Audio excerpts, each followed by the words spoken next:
Today, Android will be showing you how to make popsicles. If you enjoy this video, please give it a thumbs up and subscribe. So for this recipe, all you're going to need is a box of milk bones, some peanut butter, about half of a banana, and some Greek yogurt.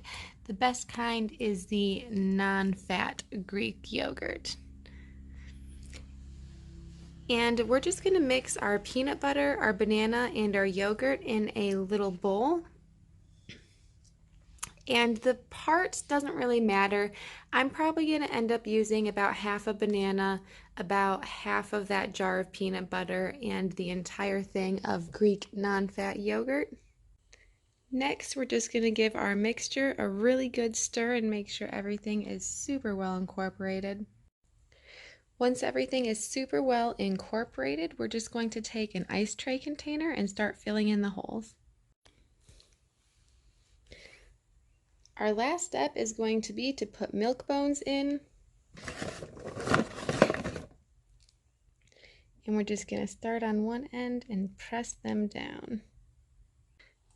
Now we're just going to put these in the freezer for about 4 hours, and when we pull them out, they should be ready to eat. And here we have our finished tray of popsicles.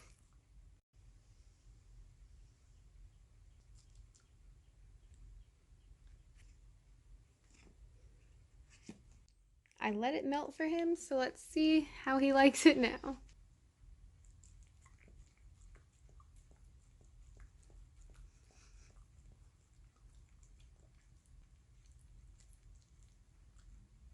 He said A+ rating.